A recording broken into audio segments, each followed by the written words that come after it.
Hello friend,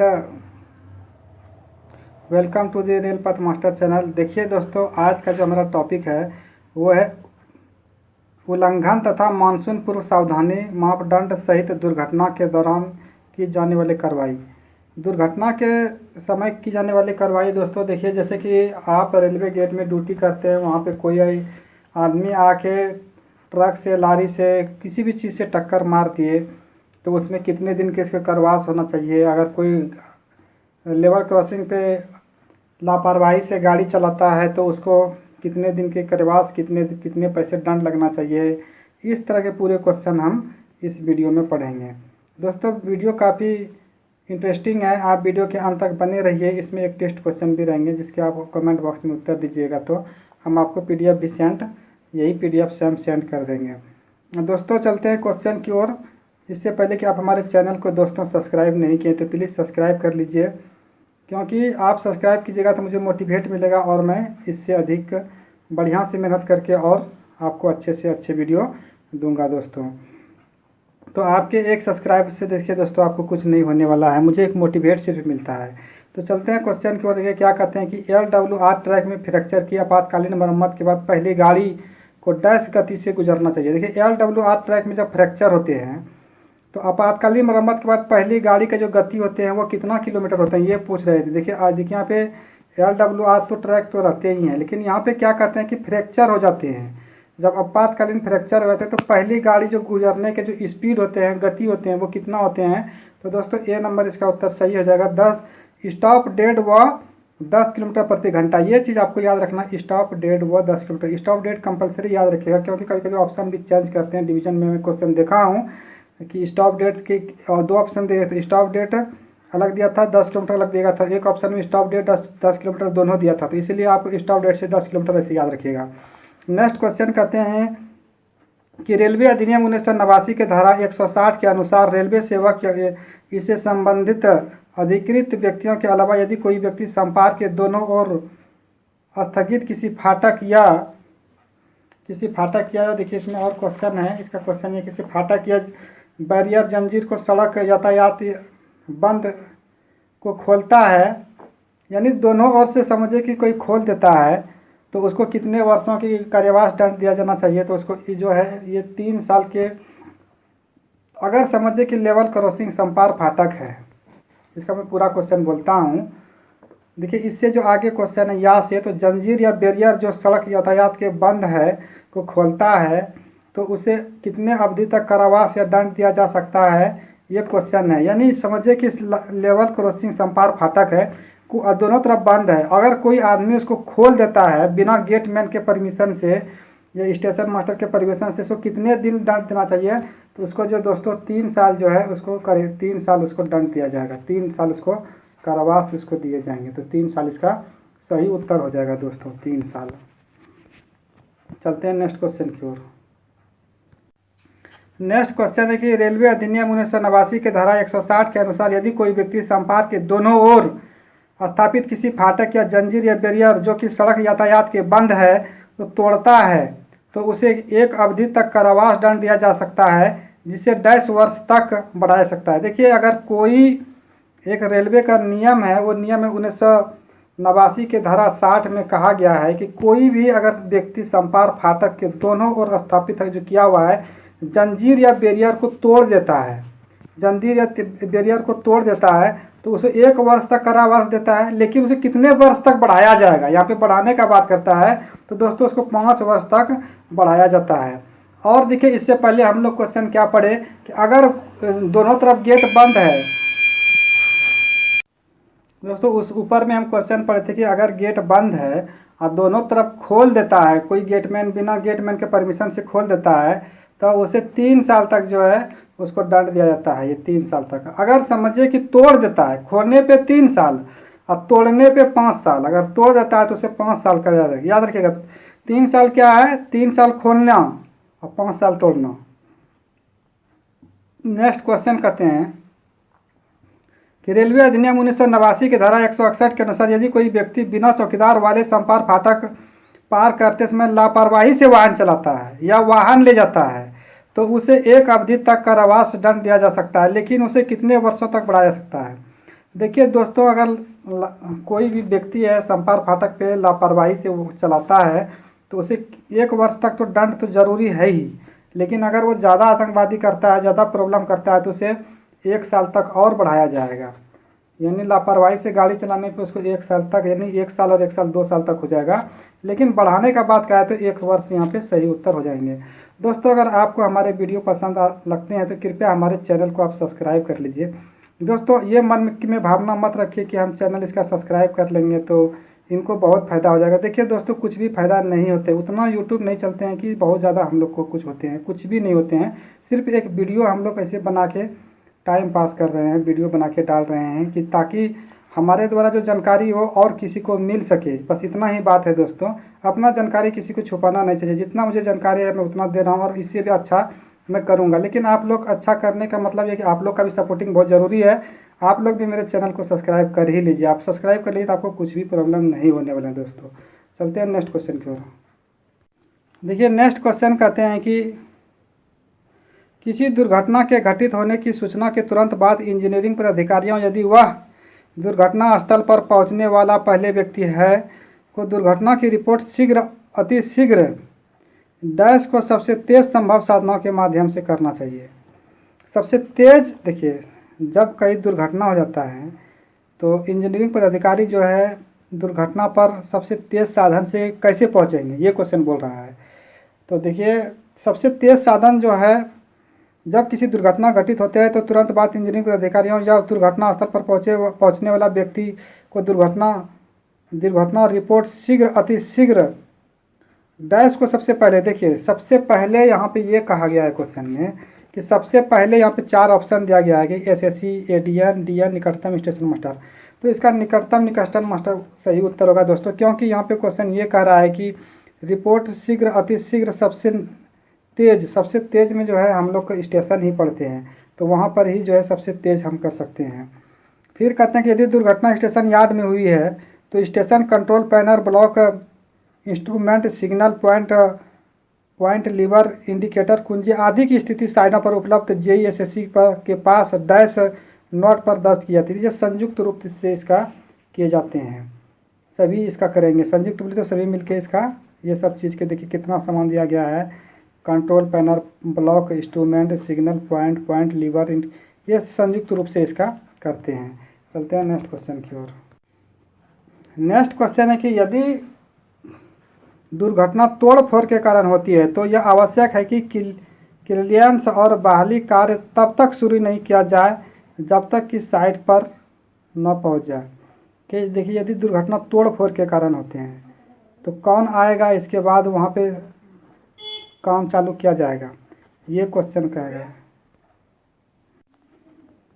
यदि दुर्घटना तोड़ फोड़ के कारण होते हैं तो वैसे ही रहने दीजिए जब तक कि वहाँ पे कौन, पुलिस पदाधिकारी ये नहीं पहुंच जाए। जैसा है तोड़ फोड़ दुर्घटना वैसा ही रहने दीजिए साइट पे, जब तक पुलिस पदाधिकारी नहीं आ जाए तब तक आपको कुछ नहीं करना है, अगर ये तोड़ फोड़ के कारण हुआ है तो। फिर कहता है कि दुर्घटना स्थल पर फोटोग्राफी करने या वीडियो रिकॉर्डिंग करने के लिए नामित स्टाफ जिम्मेदार होंगे। देखिए दुर्घटना स्थल पर अगर फोटोग्राफी या वीडियो बनाना है तो उसके लिए सरकार एक आदमी को अलग से दिए गए हैं। दुर्घटना स्थल पर फोटोग्राफी या वीडियो रिकॉर्ड करने के लिए नामित स्टाफ जिम्मेदार होंगे। देखिए जब ये कौन जिम्मेदार होगा जब वीडियो बनाने या करने में, वहाँ पे जो है तो यहाँ पे ये पूछा तो ART जो है यहाँ पे सही उत्तर होते हैं ART। फिर कहते हैं कि दुर्घटना की स्थिति में संबंधित नियंत्रण संरक्षा पदाधिकारी द्वारा इंजन के जब्त कर लिया जाना चाहिए। तो देखिए इसका जो जब्त कर जाता है गति, रिकॉर्डर और इन्वर्टर जो है इसका सही उत्तर होते हैं। क्या क्या जब्त करना चाहिए देखिए मैं बताता हूँ, यहाँ पे ऑप्शन में दिया गया है, यहाँ पे C नंबर इसका उत्तर सही हो जाएगा। गति, रिकॉर्डर और इन्वर्टर, इसका इन्वर्ट रिकॉर्डर, ये 2 चीज़ उसको जब्त कर लेना चाहिए। नेक्स्ट क्वेश्चन है कि दुर्घटना स्थल पर डैश को DEN और मुख्य नियंत्रक से संपर्क करना चाहिए तथा की गई कार्रवाई का विवरण देते हुए वहां से गुजरने के लिए बहाल करने की संभावित समय की पूरी जानकारी प्रस्तुत करनी चाहिए। देखिए क्वेश्चन फिर से देखिए, कहता दुर्घटना स्थल पर डैश को डीएन और नियंत्रक मुख्य नियंत्रक से संपर्क करना चाहिए तथा की गई कार्रवाई का विवरण देते हुए वहां से गुजरने के लिए बहाल करने की संभावित समय की पूरी जानकारी प्रस्तुत करनी चाहिए। तो देखिए ये जो उत्तर इसका होते हैं ये डीएन इसका सही उत्तर होते हैं, सी नंबर।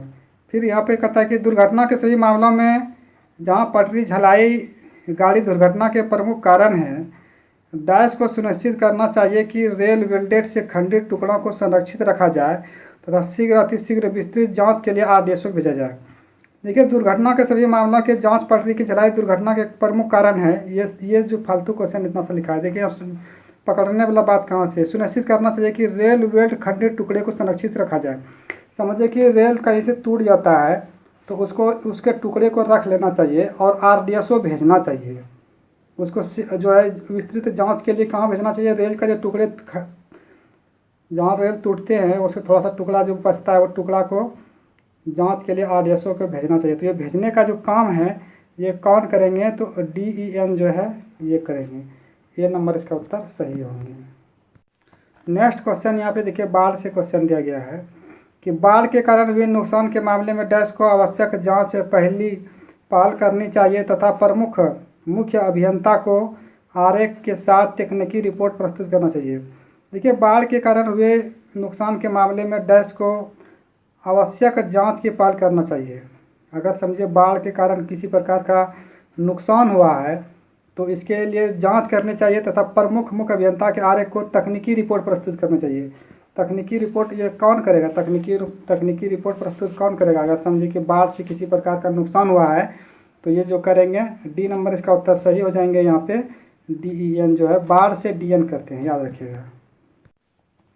फिर कहते हैं कि ट्रैक सर्कुलेटेड क्षेत्र में दुर्घटना स्थल पर पीवे का विवरण संयुक्त रूप से डैश विभागों के एसएससी पदाधिकारियों के द्वारा दर्ज किया जाएगा। ट्रैक सर्कुलेटेड क्षेत्रों में दुर्घटना स्थल पर पीवे का विवरण संयुक्त रूप से डैश विभागों के एसएसई पदाधिकारियों के पास दर्ज किया जाए। तो देखिए ये इसका उत्तर क्या हो जाएगा, आप लोग भी बताइए। तो यहाँ पे देखिए परिचालन, सीडब्ल्यू और सिग्नल व दूरसंचार। तो ये देखिए तीनों ऑप्शन इसका सही है। अगर ट्रैक सर्कुलेटेड क्षेत्र में जो होते हैं, ट्रैक सर्कुलेटेड क्षेत्र में देखिए परिचालन विभाग का भी काम होते हैं, सीएनडब्ल्यू का भी काम होता है, सिग्नल व दूरसंचार, यानी उपयुक्त में से सभी इसका डी नंबर उत्तर हो जाएंगे। फिर कहते हैं कि जब तक डैश का पूर्ण मापदंड उपलब्ध ना हो और उसे जांच रिपोर्ट का हिस्सा ना बनाया गया हो तो जांच पूरी नहीं की जानी चाहिए। तो जांच पूरी यहाँ पे नहीं की जानी चाहिए, तो इसका उत्तर तो चल स्टॉप तथा रेल पथ, इसका पूरी जांच नहीं की जानी चाहिए। फिर यहाँ पे देखिए नेक्स्ट क्वेश्चन कहते हैं कि एक अस्थायी डायवर्जन वह है जिसका 10 दिनों से अधिक उपयोग नहीं किया जाएंगे। तो अस्थायी डायवर्जन जो होते हैं वो कितने दिन के लिए बनाए जाते हैं, तो वो 10 दिन के लिए बनाए जाते हैं। 10 दिन इसका उत्तर सही है, अस्थायी डायवर्जन। नेक्स्ट क्वेश्चन देखिए यहाँ पे क्या कहते हैं कि सभी गाड़ियों को अस्थायी डायवर्जन में घुसने से पहले स्टॉप डेड होनी चाहिए और डैश गति से आगे बढ़नी चाहिए। देखिए जो अस्थायी डायवर्जन है, स्टॉप डेड से जहाँ पे स्टॉप डेड है, जहाँ की अब स्टॉप डेड का मतलब ये हुआ कि वहाँ से अब आपको पहले आप जितना भी स्पीड चलाई कोई बात नहीं है, लेकिन स्टॉप डायवर्जन का जो स्टॉप डेड है वहाँ से आपको 1 किलोमीटर बांध दिया गया है कि आपको उतना ही किलोमीटर से चलाना है गाड़ी। सभी गाड़ियों को अस्थायी डायवर्जन में घुसने से पहले स्टॉप डेड होने चाहिए और डैश गति से आगे बढ़ना चाहिए, इन्होंने ये क्वेश्चन में कहा है। तो देखिए जो इसका उत्तर होगा 10 किलोमीटर प्रति घंटा स्टॉप डेड से आगे बढ़ना चाहिए अगर अस्थायी डायवर्जन है। तो देखिए एक अर्ध अस्थायी डायवर्जन वह है जिसका निर्माण लाइन या पुल के पुनर्निर्माण जो कि 10 दिनों से अधिक अवधि के लिए उपयोग किए जाने की संभावना है की सुविधा प्रदान करने के विशेष उद्देश्य के लिए किया जाना चाहिए। तो ये जो है 10 दिन जो है, एक 10 दिन से अधिक, यानी एक अस्थायी डायवर्जन वह है जिसका निर्माण लाइन या पुलों पर पुनर्निर्मित जो 10 दिन से अधिक अवधि के लिए उपयोग किए जाने की संभावना है। तो यानी 10 दिन तक ही एक अस्थायी डायवर्जन कर सकते हैं, उससे थोड़ा सा अधिक भी कर सकते हैं। इसके बारे में जो है सीआरएस की स्वीकृति लेना पड़ता है अगर अधिक आप कीजिएगा तो। संभावना दिया है कि कर सकते हैं आप, लेकिन उससे भी ज़्यादा कीजिएगा तो आपको CRS की आवश्यकता हो जाएगा। फिर यहाँ पे कहते हैं कि एक अर्ध अस्थायी डायवर्जन पर समेकन की पर्याप्त अवधि के बाद गाड़ी नॉन स्टॉप कम गति से आगे बढ़ सकती है। एक अस्थायी डायवर्जन है, वहाँ पे बाद में गाड़ी का जो नॉन स्टॉप कर सकते हैं, तो उसका उत्तर क्या हो जाएंगे, इन्होंने ये कहा है। तो नॉन स्टॉप को घटाना पड़ता है। एक अस्थायी डायवर्जन है, धीरे धीरे क्या है वो ख़राब होते जाता है ना, तो ख़राब होते जाता है तो क्या है स्टॉप स्पीड को भी क्या है नॉन स्टॉप को घटाना चाहिए, ये नहीं कि बढ़ाना चाहिए। देखिए नेक्स्ट क्वेश्चन इन्होंने क्या कहते हैं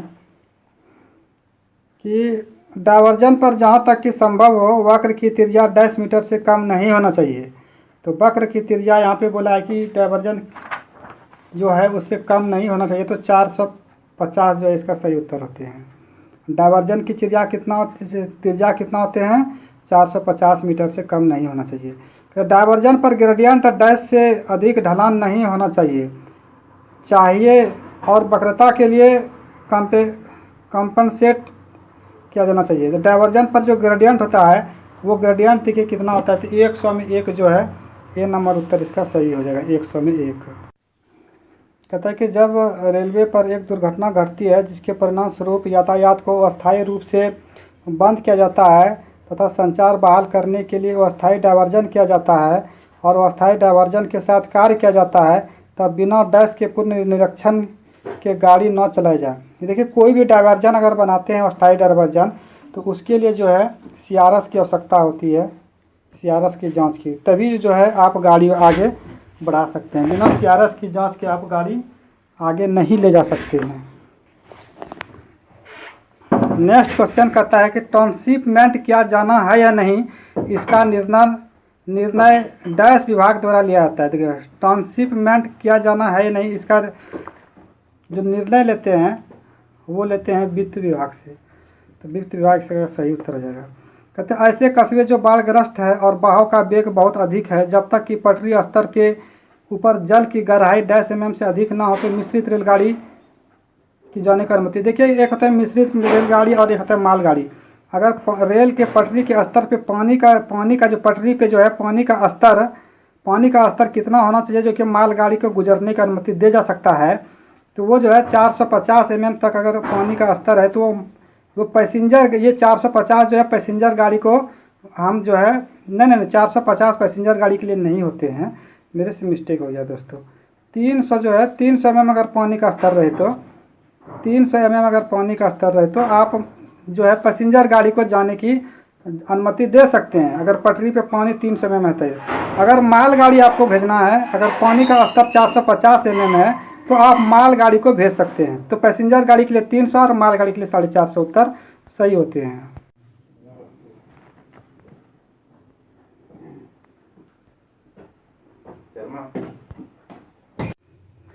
कहता है कि जब रेल पथ डूब जाता है तब सभी मामलों में गाड़ी को स्टॉप डेड कर दिया जाए और कितने किलोमीटर प्रति घंटा की गति से आगे बढ़ना चाहिए। समझिए कि पटरी पानी से डूब गया तो कितना किलोमीटर प्रति घंटा से गाड़ी आगे बढ़ना चाहिए। तो उसका जो पटरी अगर पानी से डूब गया है तो 10 किलोमीटर से आगे से अधिक गाड़ी को स्पीड से नहीं भगाना है। फिर कहते हैं कि सभी दुर्घटनाओं को रिकॉर्ड डैश के कार्यों में व्यक्तिगत रूप से रखा जाना चाहिए तथा आवश्यक पड़ने पर सांख्यिकी और अन्य सूचनाओं की आपूर्ति में सुविधा हो। तो इसका जो उत्तर हो जाएगा SSC PV ADN और DN, ये सही है।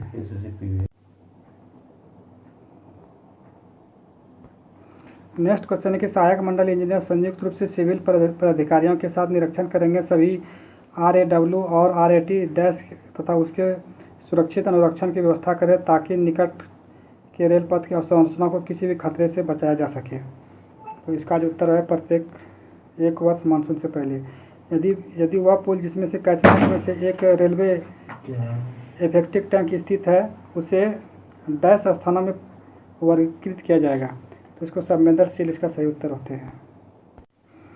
नेक्स्ट क्वेश्चन है डैश को विशेष रूप से चयनित पुलों के समीपवर्ती स्टेशन में एक पर स्थापित किया जाना चाहिए जहां बहुत अधिक तेज हवा चलती है और जहां वाहन दुर्घटना होने की खतरा है। तो इसको जो है हवा को किससे मापा जाता है, तो हवा को जिसे मापने के लिए जो चीज़ है वो है एनीमोमीटर। ये क्वेश्चन सिकंदराबाद में पूछे गए थे।